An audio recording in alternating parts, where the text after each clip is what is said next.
Warning, if you think highly of the Quarry, you might want to go ahead and click off now, because I crap on it pretty hard. You've been warned. Per the results of a recent poll, I played and reviewed the Quarry. I had no idea I was about to discover the worst, glitchiest game I have ever played. I encountered my first glitch before I even reached the main menu.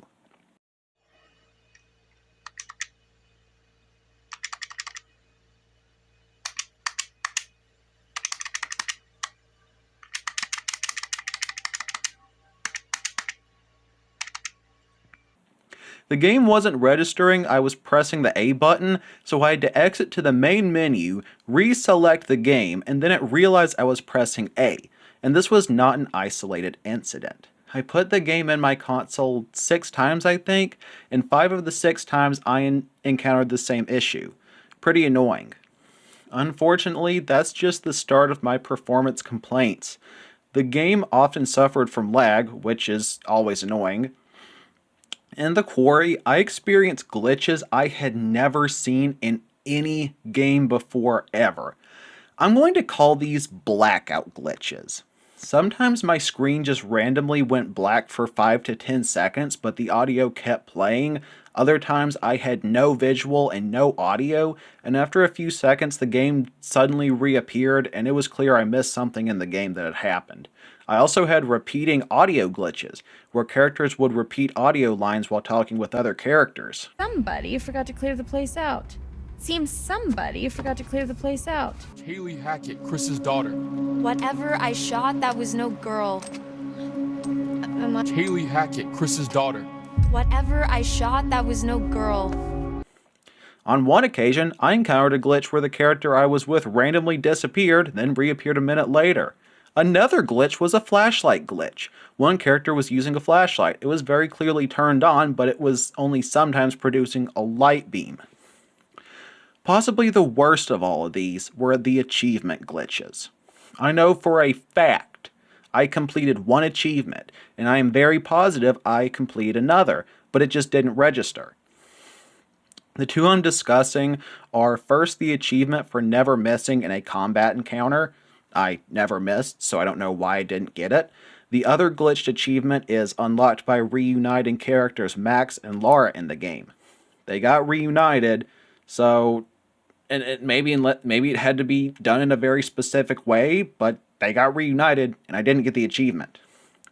Further backing my claim that these were glitches and not my failure to complete the achievements, the achievement for completing Chapter 8 was delayed. I have achievement notifications on so I know when I complete one. Usually I got the chapter completion achievement right after I finished a chapter, but I didn't get the Chapter 8 achievement until several minutes until the start of Chapter 9. That's every glitch I remember, but all these combined made my game experience just really bad. I do not think I have ever played a game with this many glitches ever, and I'm genuinely surprised that 2K Games allowed this mess to pass. Moving on to gameplay, the first thing I noticed were the black bars at the top and bottom of the screen. These cannot be turned off, at least not on Xbox One. I have no idea what their purpose is, but it gets even worse. All the tutorials are full screen, almost laughing at you saying, "Ha, you have to play this game with only a partial screen, even though all the tutorials are in full screen." These bars served no purpose as far as helping the game, and I just thought it was pointless. If anyone watching this played it on a different console, please let me know if this can be turned off or if it's an issue with all devices.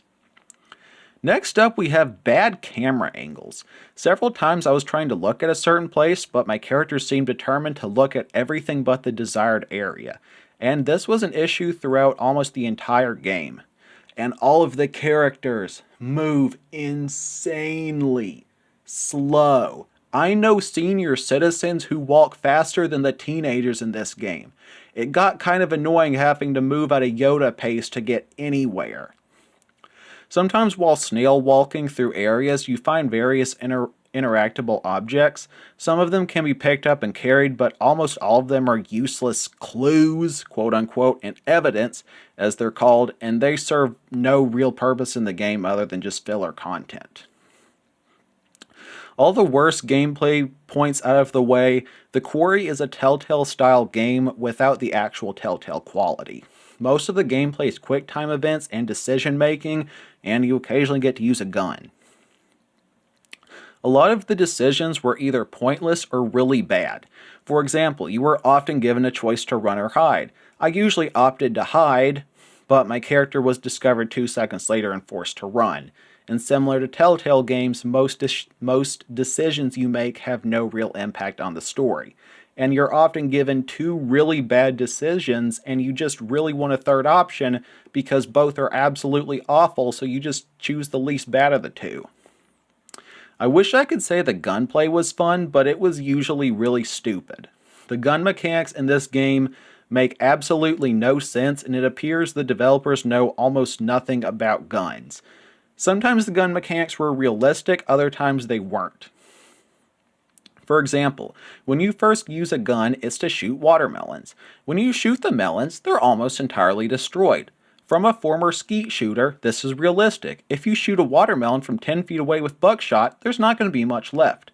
But later when you actually use the shotguns for combat, things get really weird. Sometimes the guns are realistic and only have a small amount of spread. Other times they have a 3 foot by 3 foot blast radius. How?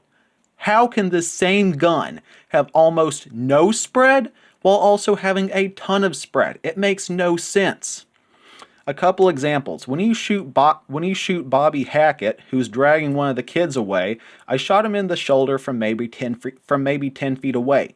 He shrugged it off like he had been hit with a Nerf pellet. And later I shot him in the knee from 3 feet away, and he acted like he had been shot by a paintball. It didn't even pierce his skin and make him bleed. If you know anything about shotguns, their spread is maybe 5 to 6 times the size of the barrel in general. Not a circle with a 3 foot diameter. In reality, he would have lost both his shoulder and the lower half of his leg.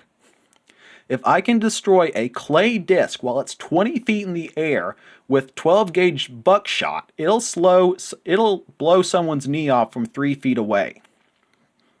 I remember one time, alright? I was in the 3rd grade. There was some prowler burgling around outside. We don't know what he was doing in the middle of the night.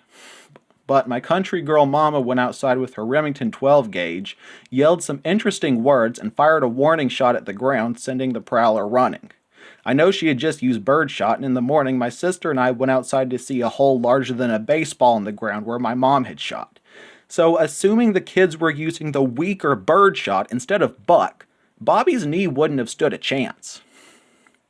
But later when I killed Silas the werewolf at the end of the game, I must note this was a different gun, the blast went entirely through his body. So again, the gun mechanics in the Quarry were just really iffy and non-consistent, and they didn't make any sense. Several other things didn't make sense, like when Nick was turning into a werewolf, Abby picked up a gun from literally nowhere. It wasn't on the floor 5 seconds earlier, it just randomly appeared. Or when Caitlin was putting invisible shells she had secretly been carrying in her skin-tight yoga pants into a gun. And I'm just scratching the surface of things this game did wrong.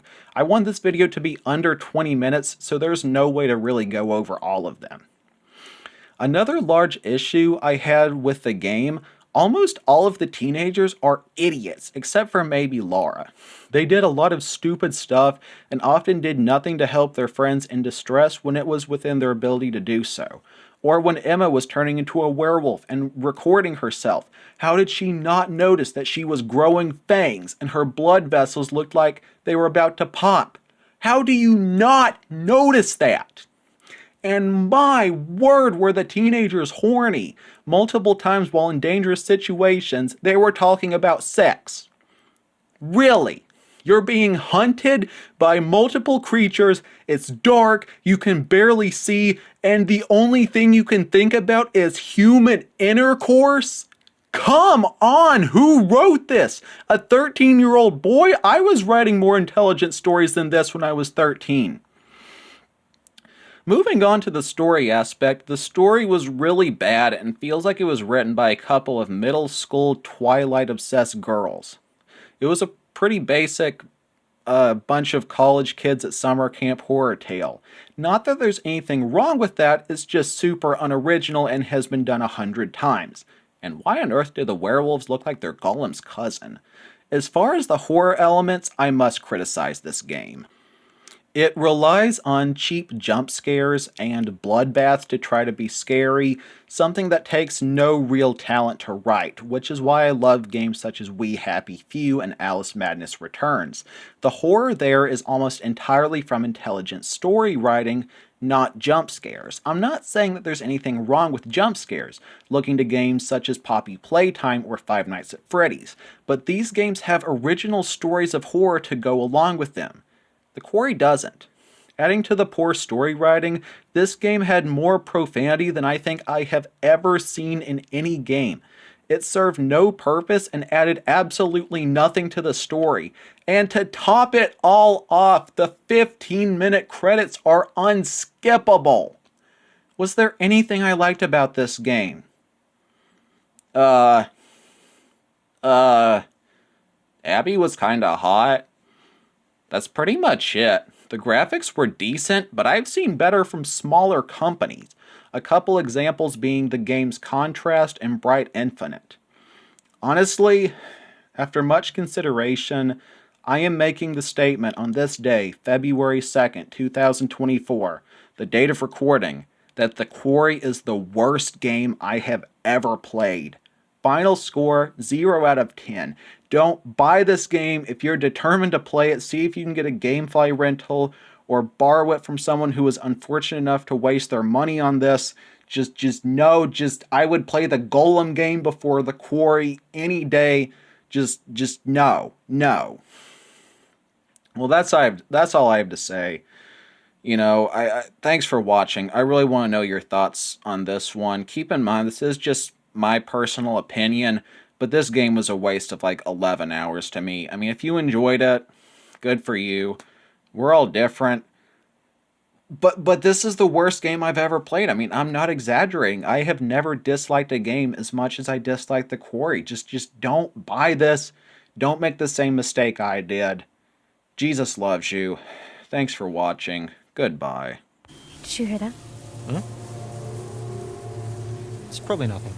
No, listen. There's something there.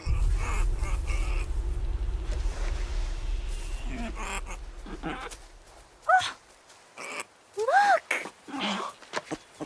It's so tiny.